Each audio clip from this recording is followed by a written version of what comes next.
Hi, I'm Jenny Jewell, a retired emergency dispatcher. Welcome to Call Autopsy, where we listen to a 911 call and I help you break it down.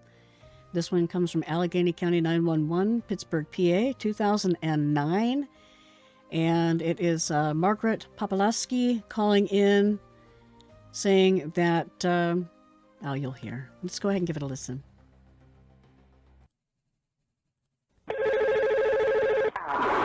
Allegheny County 911 with the city or township. Yeah, we're transferring call for State Heights.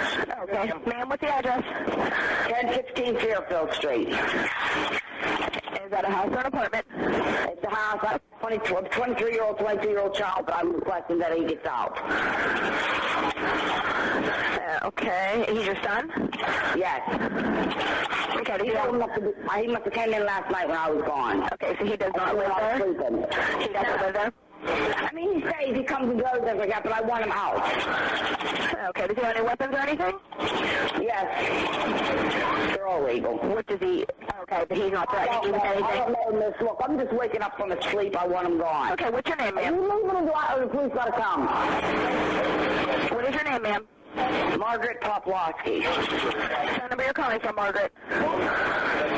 412, and after this I'm not going to have a phone because this is his phone. 412-519. Okay, we'll send him over, okay? Thank you. You're welcome. Bye-bye. All right, so let's go ahead and break this down. And before we do, my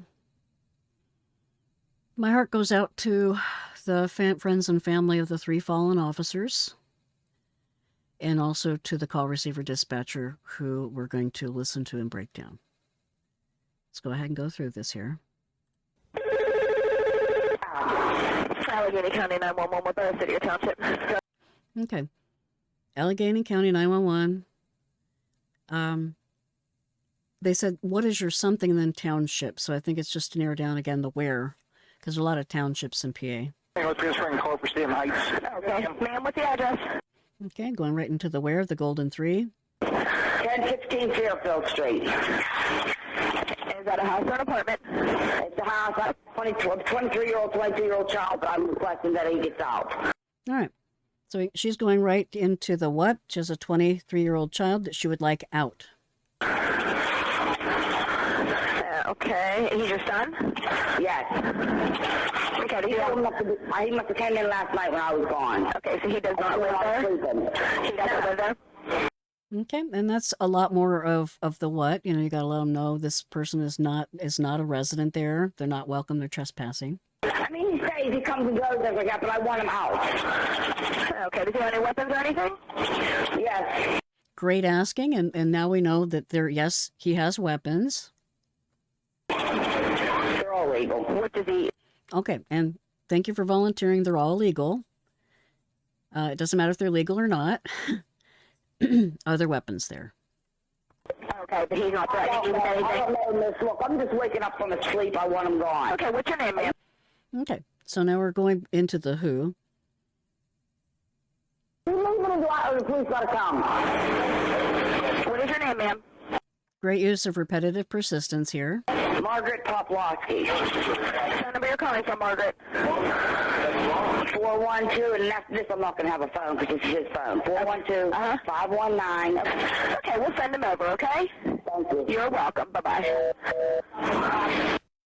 All right, so now we're going to break this down in the kindest way possible and without mentioning names. So this call receiver dispatcher was part-time at the time that they took this call. That happens. Part-time and trying to become full-time. It depends on every center's different, but this is what this was at the time. Trying to get into Allegheny County 911 as a full-timer. So she was working part-time. And to me, overall, this is technically a great call. The problem is that the information for the son having weapons was not shared with the police department, was not shared with her PD. So that was not given to the officers, that info, which would change the approach to everything if you know that there's even a slight chance that there would be an availability of a firearm. The other problem, at least for where I come from, we would ask more about the weapons. So, where are the weapons? Are they available to them where they are? Do they have a weapon on them? Questions like that. You would want to ask those questions and help get clarification. And none of this information about the weapons was shared. So with that in mind, the officers that responded were ambushed and killed. And this turned into a great big SWAT response. And I'll put information about that at the end. There is a positive. So we're gonna try and pull a positive out of this. The positive, and there's going to be people that say this is a negative, but I will fight that till my dying day. The call receiver dispatcher did not give up. So thank you for not giving up on yourself. Thank you for going through the retraining and sticking with it, learning and growing. Yes, this was a big mistake. The fact that you're able to understand it's a big mistake, learn from that mistake, and become a kick-ass call receiver dispatcher for a very long time. And I know that because I've heard your call. This goes out to the call receiver dispatcher. I heard your call for the Pittsburgh synagogue shooting. Thank you for being who you are. Thank you for bringing your skills. Thank you for your service. And I am so damn sorry that lightning struck twice for you. I have absolutely not had that happen. I've had one time. But I can't imagine having two really big things happen like that. My heart goes out to the families of the 11 people that were killed in the Pittsburgh synagogue shooting. And my heart still goes out to the call receiver dispatcher. Thank you for being there. Thank you for helping them. And I know it's hard to be the last person that you're on the phone with passing away. But welcome to the glass cage. Welcome to the reality of being a call receiver or a dispatcher, call receiver dispatcher.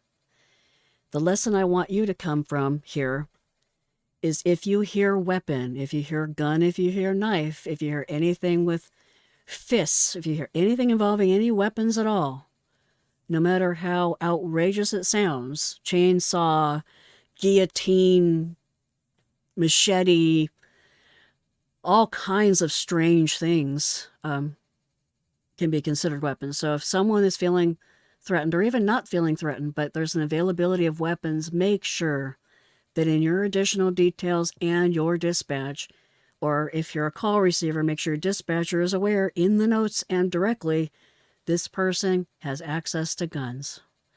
So this does not happen again. At least try your best so it doesn't happen again. There's a lot of things you can't control, but what you can control is making sure that your responders have the right information. That is your sole job. But it can break you. But with that, guys, please take care. Stay safe. Don't be naughty. And until next time. And I'll have more stuff about this particular call at the end. This is a special report from Channel 4 Action News. Good evening. Breaking news right now. The sentence is in. Richard Poplawski has been sentenced to death on all counts. Channel 4 Action News reporter Bob Mayo is live where the jurors have just made the decision. Bob, tell us what happened. Yeah, parties still inside the courtroom here in the Allegheny County Courthouse. Remarkable in a capital decision here. The jury reaching its decision in just about 2 hours of deliberations. That is remarkable in a life and death decision. Richard Poplawski, you see there in the file video, will spend his time on death row. It's been years since an inmate has actually been put to death in Pennsylvania, but this would isolate him from a prison population. That was what the prosecution was pressing for.